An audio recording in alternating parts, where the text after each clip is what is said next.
Everybody, this is the regular meeting of the City of DeKalb City Council on July 14th, 2025. Noting the absence of Mayor Cohen Barnes, and prior to roll call, I'd ask for a motion to appoint Alderman Tracy Smith as temporary chair for this evening's meeting. So moved. Second.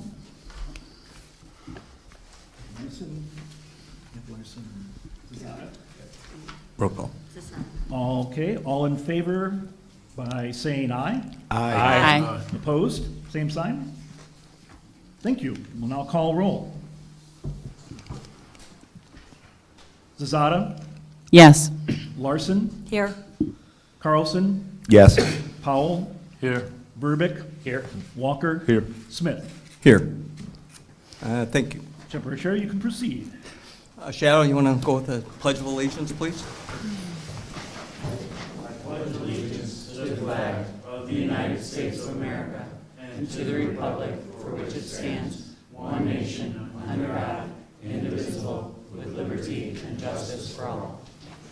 Thank you, Shadow. Good luck tonight, Shadow. Moving on, item C, I'll take a motion for the approval of agenda as stated. So moved. Second. Yeah, approval of agenda. Roll call, please. I'll get down to this yet. Give me about 3 more meetings. Larson, Yes. Carlson, Yes. Powell, Yes. Burbick. Yes. Walker. Yes. Zazada, Yes. Smith. Yes, thank you. Item D, presentations, we have none. Item E, public participation. I do have one from Kathy Gilroy. Kathy, do you want to go now? Sure. Okay, go ahead, thank you. And like, we have to tell you 3 minutes, but I think you'll get in there in time, so thank you very much. Good evening, Alderman Smith, council members, and staff. My name is Kathy Gilroy. According to local media, DeKalb has taken the bold step of unanimously banning vape vending machines from your city. You have become a leader in this area. Please accept my congratulations. However, I didn't come here to simply congratulate you. I came here to ask you to consider an issue that is just as important, if not more so. In 2023, only 10% of middle and high school students used any form of nicotine, while a whopping 75% had gambled. You already have vending machines in DeKalb for an age-restricted product, and lottery vending machines are not programmed to check for age as vape vending machines are. It has been illegal to sell lottery tickets to minors in Illinois for 50 years. 30 years ago, a doctor and a 16-year-old girl went to 50 Illinois lottery retailers. 49 of them sold her a lottery ticket. I did my own sting with 2 15-year-old boys who went into a grocery store unaccompanied with Channel 7 filming outside and returned shortly with their lottery tickets from the lottery vending machine. While they were being interviewed, a 17-year-old boy who was not associated with us came out of the store with a lottery ticket in hand. He said that he had been buying them there for 2 years, his mother cashing in a $2,500 winner for him. Soon after my sting, the Illinois legislature made it illegal for minors to buy lottery tickets, effectively ending any further stings by the public. The lottery is not included in police stings. The Illinois Lottery, a state agency, has no oversight. The so-called Lottery Control Board pushes for higher lottery sales. The convenience argument of vending machines has been replaced by online lottery. A grocery store chain banned lottery vending machines statewide. You can do it citywide. By doing so, you would not only be protecting minors, but also adults who are addicted to gambling. Credit cards cannot be used for video gambling, sports gambling, or in casinos, but they can be used in all lottery vending machines. Now that you have seen the similarities in and the dangers of the 2 types of vending machines, don't discriminate between them. Please extend your leadership and take another bold step by banning lottery vending machines from DeKalb for the very same reasons that you unanimously banned vape vending machines. Thank you for your consideration. Thank you, Kathy. Moving on, appointments, we have none. Item G, the consent agenda. Number 1, the minutes of the regular city council meeting of June 23rd, 2025.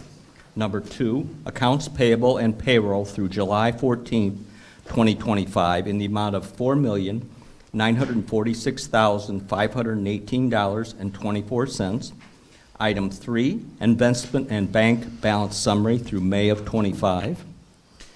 Number 4, year-to-date revenues and expenditures through May 2025. And number 5, the Crime-Free Housing Bureau report, June of 2025. I would take a motion. So moved. Second. Moved by Justin Carlson. Alderman Carlson and seconded by Alderman Zazada. Sorry, I'll get this down.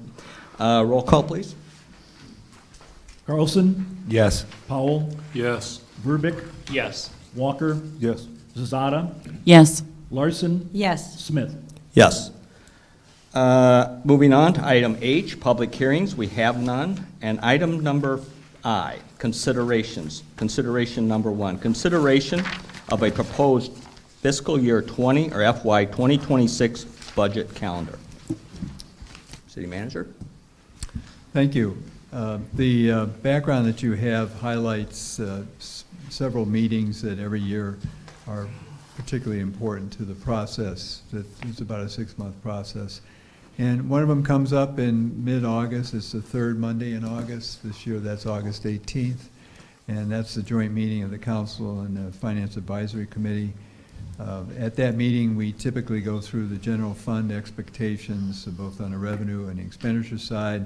Also do the same with the motor fuel tax fund, capital projects fund, and the capital equipment replacement fund. And we propose to do the same this year. Also in mid-October, again, the third Monday in between the council meetings in October, the Finance Advisory Committee oftentimes entertains the company of council members, but it's not a joint meeting per se. The committee at that point meets to review a much more detailed budget package that includes most of the highlights, and also it includes annual levy assumptions that will then, with their recommendation one way or another, will come before the council at a meeting it's the last meeting in October. And finally, there are many pieces of this which you see in front of you, but another big highlight is in mid-November, again that third week of November, we set aside to go through every one of the council's funds and every one of the city's departments, and that's, I think, and from a public standpoint, I presume that that's welcome because it really gets us down into the weeds, and we'll do that again this year if you approve the schedule. It's pretty similar to last year. Yeah. I looked at the dates. Council, any dates look good to everybody? I'm seeing a bunch of nodding. I can't see behind me. Need them here. I look like we're moved with the dates. Do we need anything further? These are just dates, right? No, it was just, it's a consideration, but if there was a change or you want to do something different, They fit my schedule, so you're good, sir. I'm happy, very happy about that. Thank you. Moving on, item J, resolutions, we have none. And item K, ordinances, second reading, we have none. I'm really liking this agenda, by the way. And item L, ordinances, first reading. Ordinance number 1, 2025-031, amending the fiscal year end budget, December 31, fiscal year end December 31, 2025 budget. I take a motion. So moved. Second. Moved by Alderman Larson, seconded by Alderman Powell. City Manager. Thank you. At the end of April, in keeping with recommendation of our auditors, we trued up the FY24 budget in order that the independent audit that we do every year after the close of the fiscal year, which in this case was a 24 budget year, represents all of the capital and operating expenditures that we were aware of through not just our own investigations and collaboration amongst departments and so forth, but also the independent audit, of course. So also this time of year, halfway through the following fiscal year, in the current fiscal year, which is the 25 fiscal year, for those who are looking in, we're on a calendar year, fiscal year. We also true up what we've done in the first 6 months roughly, and although there's seldom a big swing on the operating side that we didn't anticipate, we usually look pretty hard at where we are with our capital funds, and that's what we're doing tonight as well. I'd like to go through this if I can, and then I'll answer any questions you may have. Starting at the top, where the general fund does come in is a proposed shift in dollars to the motor fuel tax fund, which is Fund 210, which I've made passing reference to, but it's the Fund 210 is the heart of where we get our street maintenance dollars every year. It's the largest street-centered capital fund that we have. And I will get back to that in a minute, but there's a swing there moving $1 million from the general fund reserve into the motor fuel tax fund. The next item is our GEMT fund. We pronounce that acronym for Ground Emergency Medical Transportation Fund. As you well know, this is money we get from the federal government to the state level and to us. It helps pay for the significant difference between what the city's ambulance revenues are for transporting Medicaid patients, which might be, say, $180, and the true cost might be $1,800 per ride. And in the past, until about 4 years ago, we just ate the difference, and even though we were providing the service. But the federal government has made it possible for Medicaid patients in particular for us to have a supplement. And that goes through this GEMT fund. And it's been a busy fund over the last 3 or 4 years, as you know. We've bought a lot of equipment. It's dedicated toward the fire services, and it's not used principally for personnel. It's used for the equipment that otherwise we wouldn't have a dedicated source for. So we have some gear that was purchased this year. We have a lot of new firefighters, as you know, and then there are some new state regulations having to do with the replacement of gear over a certain age. So we've done that. That wasn't anticipated when the budget was set up at the beginning of the fiscal year. And but offsetting some of that, we got a federal grant award of $90,000, which was welcome, of course, but there still was a $205,000 net increase in expenditures, and that's just going to be drawn down by the fund balance in the GEMT fund.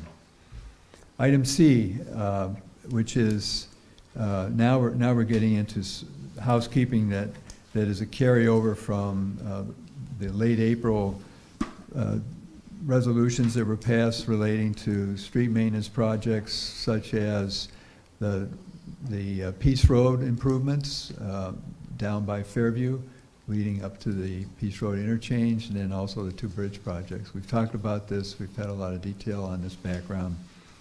We took care of the 24 budget. There was still some business left, and that was what bills were received in 25. It can't be assigned back to the 24 budget. So we have to do something with the 25 budget to complete that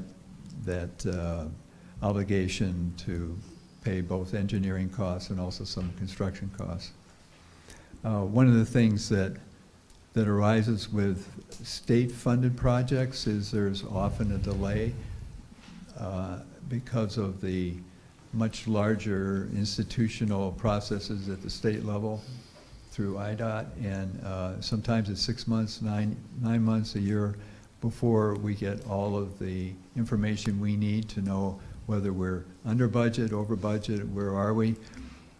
We have systems in-house that can track this very well, but the one thing that you have to have is in the engineering side, is somebody who's in our camp who's going to be following this and knows when to make a point to our finance department or to the city manager. We were lacking that, so we're paying the price. Everything was spent in the right way, no money was taken, but we were surprised with some bills that came in. We need to pay the bills, so that's what this is about. Item D is probably the lightest of all of these items. We have a new TIF 4 fund. TIF 4 was created in December. It was adopted right after the 25 budget was approved, so we knew we had to come back and set up a budget account system for the new TIF 4, and that's what this does. It also gives us a chance to, with the first tranche of incremental property tax revenue, to pay part of the contract with Baxter and Woodman for the exploration of the remaining underground issues at Protanos. Capital Projects Fund, which is a 400 fund, which is a general capital fund, and a big revenue stream there is our local fuel tax. Motor fuel tax fund gets the state fuel tax. This fund gets our local fuel tax fund, or fuel tax revenue, excuse me. We actually had a net increase in expenditures of about $22,000, and that shows up in your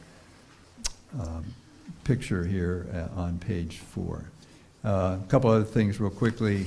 Water fund expenditures, which we didn't have a read on specifics for back when the budget was created in December of last year, but now we've had a lot of council discussion about, first of all, the water system update that we got from Baxter and Woodman, the dedicated or targeted projects, one being a new well and the other being the extension of some water main looping on the south side. We have an idea now what those costs are. We need to set up a budget. We haven't spent from these yet, but we're going to set up a budget for these, and we've been out getting prices and bids and so forth. So that's it on that.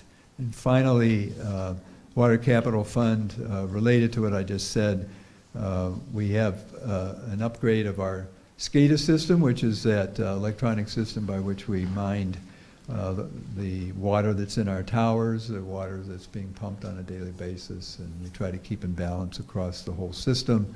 There was a net increase in expenditures that we didn't know about in December, only because we had not at that point proceeded with the SCADA system upgrade. So now we had budgeted for something, we just wanted to true that up. So that's what it is, and that's all it is. So we had 8 items out of that $100 million budget. Thank you. Council, any comments, suggestions? I think some of this is just, as we know, the cost of everything is going up. I think a lot of us feel it. I know I feel it where I work. And it's just time the bills come around, we've got an increase we have to cover, especially through IDOT at the moment. So I guess if there's no comment, Alderman Verbeck. I'm sorry, sir. No problem. City Manager, appreciate your candor on the engineering and timeliness of finance tracking and such, so we'll look forward to that. And Thank you. more accurate estimates, yeah, thanks. And any other, you guys back there? I can't see. I'm going to put a mirror up here. I think it just shows the progress we're making citywide, and, a lot of this, there's a lot going on, so that's just really it. So I guess take a motion, or excuse me, a roll call. Powell, Yes. Verbic, Yes. Walker, Yes. Zazada, Yes. Larson, Yes. Carlson, Yes. Smith. Yes. 7-8. 7-9. Thank you. Moving on, ordinance number 2. Can Pardon? we waive second on this so we can pay the bill? I forgot that. I'm usually the one that does that. Motion to waive second reading and approve. So moved. Second. Moved by Alderman Zazada, seconded by Alderman Larson. Roll call, if there's no discussion. Verbic, Yes. Walker, Yes. Zazada, Yes. Larson, Yes. Carlson, Yes. Powell, Yes. Smith. Yes. 7-0, thank you. Thank you. You guys are supposed to cover me here and remind me to do these things, so. Ordinance, first reading number 2, ordinance 2025-032, amending Chapter 23, Unified Development Ordinance, UDO, Article 7.18, Cannabis Business Establishment, to allow on-site consumption lounges in cannabis dispensaries. I'll take a motion, bring forward. So moved. Second. Moved by Alderman Carlson, second by Alderman Powell. City Manager. Thank you. As you recall, we talked at the second meeting in May about the proposal from Nakia McAdoo, who's in the audience, who's a principal with Excel Leaf Dispensary, to allow for the tasting room concept that would be part of not just her dispensary, but any dispensary in the city of DeKalb. There was not, as you know, in our Unified Development Ordinance, a provision allowing for such a service or convenience. And so with the council's general direction, it was a consideration at that point.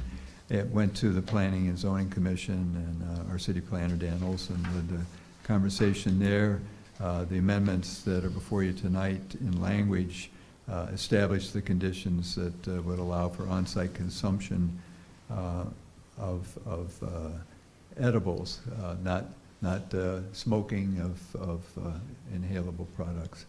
And that vote was 4-0, and it comes to you with a recommendation to approve. Council? Comments? Alderman Cesar. I will just say I'm excited to see such a contemporary project come to DeKalb. I think that this is so unique and just a brilliant business model that I'm excited to be leading the way with this by supporting your project. Alderman Carlson. I was actually at Excel Leaf yesterday, and I was in line, and a gentleman just started talking to me, and a Marine, and he mentioned you. So you stick together, Marines do, I love that. But he had PTSD, he served in Vietnam, and he said, please put this through. I don't have enough money to try everything. I really need something to where I can taste it, I can see what happens, and then I can find to help my pain. And I told him, I said, you have my support. And that's all I needed, to actually see someone and talk to them that this is helping. Anybody else? Comments? The word I had, Alderman Zazada, was a bold movement. So thank you for that. So if there's no other comments, roll call, please. Walker, Yes. Zazada, Yes. Larson, Yes. Carlson, Yes. Powell, Yes. Verbic, Yes. Smith. Yes, 7-0. Take a motion to waive second reading and approve. So moved. Second. Moved by Alderman Powell, second by Alderman Carlson. Any additional discussion? Roll call, please. Zazada, Yes. Larson, Yes. Carlson, Yes. Powell, Yes. Verbic, Yes. Walker, Yes. Smith. Yes, 7-0 passes. Thank you. You're all set. Good luck. Moving on, ordinance number 3, ordinance 2025-033, approving a special use permit to allow a bank with drive-through facilities at 330 Grove Street, Heartland Bank and Trust. I take a motion. So moved. Second. Motion by Alderman Larson, second by Alderman Powell. City Manager. Thank you.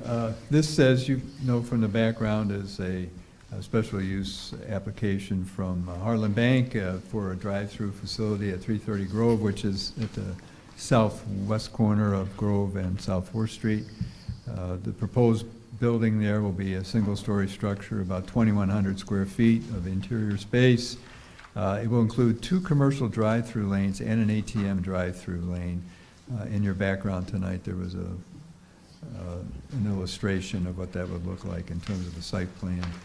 along with the special use application, which is required in this case because of the drive-through. The council was also provided with a layout plan, a utility plan, landscape plan, a photometric plan, and building elevations. The Plan Commission took this up at its last regular meeting and recommended your approval by a vote of 4-0, and we recommend their support. Council? I'm going to get whiplash here tonight. Heartland's been around a while. When it was American National before that, I believe, and I can't think of what else. So, very big stakeholder. It'd be nice to see that little corner developed. It's been set empty for quite a while. So, with that, I'll take a roll call, please. Larson, Yes. Carlson, Yes. Powell, Yes. Verbic, Yes. Walker, Yes. Zazada, Yes. Smith. Yes, 7-I. Take a motion for waive second reading and approve, please. Motion, so moved, so moved. Second. Out of practice. Got me, see? Submitted by Alderman Zazada, seconded by Alderman Verbic. Any additional discussion? I'm sure not. Roll call, please. Carlson, Yes. Powell, Yes. Verbic, Yes. Walker, Yes. Zazada, Yes. Larson, Yes. Smith. Yes, 7, we pass. There was no one from the bank here, correct? I didn't see anybody, so, great. That was fast. Moving on, reports and communications, council member reports. Anyone want to volunteer? Alderman Zazada? No report? Alderman Powell? No report. Alderman Walker, sir? Yeah, can we please, citizens, keep in mind when you go fish at some of these ponds let's start keeping things clean, you know. We're trying to, build a persona, that we have a clean town, clean area. In Ward 7, we've been having issues with lawn chairs and mailboxes thrown in our pond. And, it just gets a little bit under people's skin when you're trying to live in a good community and you want things to look clean and things of that nature. So, and our public parks, we don't need graffiti, spray paint, and those things on, things that kids need to play on. So if we can just kind of monitor our kids with doing that, I would appreciate it. Thank you. Thank you. Alderman Verbic? I had the fortune of attending former Fire Chief Mike Thomas's retirement ceremony. Outstanding event, very well attended, and I wish him all the best. Thank you. Alderman Carlson? I attended KJ's block party on Saturday. There was a ton of people. It was a great time. I had a great 4th of July, too. I guess my warnings about shooting fireworks off, they went the opposite, because, man, the 4th Ward was loud on 4th of July, but it was safe. Then I just wanted to, hopefully quickly, the last 3 weeks, the training wheels have come off of being an alderman. And I'd like to thank the paper and that. When your face is in the paper, you're on the radio, all that, boy, do people call, and they get a hold of you. But it's been great, and I've loved it. And the reason is, I have gotten phone calls about houses that are sitting vacant, about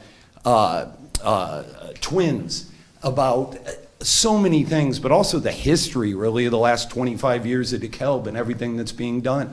Yeah, I get some people that aren't happy, and they want to give me the old, mean, towny face. I guess I did that last time. So now everyone finds that funny, and I have to give that face. It's great because everyone's talking with me. And the greatest thing about the last 3 weeks, I'll tell everyone, is not once did they mention the President of the United States, not once did they mention the governor of this state. They talked about DeKalb. For 3 solid weeks, it was a vacation. It was awesome. And the one call I want to talk about is a neighbor of mine, Leah, got a hold of me last week when it was the 100-degree heat index. And just because of all this, there's an 89-year-old woman that lives down the street that had no air conditioning for 2 years. She had a walker. She couldn't get to the door. She told the neighbor. They called me. I didn't do anything except go by, calm her down, check the air conditioner. We called Elderly Services. A great father and son came out, fixed her air conditioning. And what she said at the end, she had lost her husband, lost her family, she's all alone, and she goes, I'm scared, but I'm not anymore. That was awesome. And I thank Leah for that, and all the other neighbors now, she's not afraid. So it was a great 3 weeks. I hope this keeps going, and I love doing this job.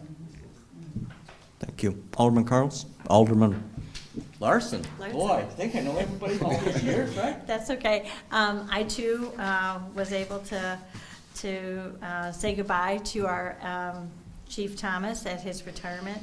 And we did have a great citywide 4th celebration, great fireworks and everything. And our street projects, they're moving along. Some are hitting a few problems along the way, that there's more things underneath the road than what we anticipated, but we're getting there. And just for anybody whose neighborhood is going to have their streets redone, that often brings in the sidewalks are going to be redone for the ADA rampage. But they have to cut out a lot of grass, and that's another whole team that comes back in after the cement has been poured. So there's some pretty deeper holes that you could walk into if you weren't paying attention. So if you're around those streets, because we've talked with streets and the city manager, and everything we came up with to try to point out that there's a hole here, it actually made the hole even more dangerous. So you just have to keep your eyes open. And lastly, I was able to be on TD Ryan's podcast, so that was fun just to see what a voice of our town is doing after all this. And I kind of made a little thought in his mind, because he's going to do the turkey, freezing for turkeys. And I said, well, as a councilwoman, I would be glad to freeze my butt for maybe an hour with him, and maybe he could reach out to the rest of us. So you might be getting Yeah. a call from TD. So that's it. Thank you. For Third Ward, I second the street work. It's, it is messy, but they are finding stuff underneath as they move along. But we are making progress. And where's that new fire truck?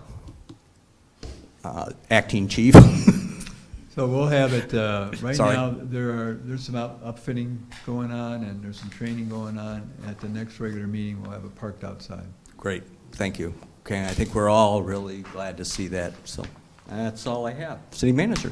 Thank you. I have 2 things, well, 3. Okay. Because you don't have any. I'm going to hand out a little map. We get notice from ComEd every year about tree trimming they might be doing. And this year, it's mostly south of Lincoln Highway and east of 7th Street, although there's also a carve-out that includes some areas of South 5th and South 6th between 4th and 7th down to Taylor. So you'll see they contract this out, of course, so you won't see the comment on the trucks, but you'll see something else. And if people will call you, you'll be able to say whether that's part of their trimming or not. And then I just want to, I'm going to yield the rest of my time to Acting Chief Luke Howison. He's going to tell us about the importance of the new Station 4. There was a fire on July 5th on Magnolia Street in 6th Ward. And Chief Howison, I'll let you elaborate. Thank you, City Manager. You hear me all right? Got it. Chairman. Thank you, sir. Council. Appreciate the opportunity to address you on this. First, before I go any further, thank you for everybody that supported Chief Thomas. Friday's event was very nice, and I know Mike appreciates it. So as the city manager said, on the evening of July 5th, we had a structure fire in the 500 block of Magnolia in the Knowles neighborhood.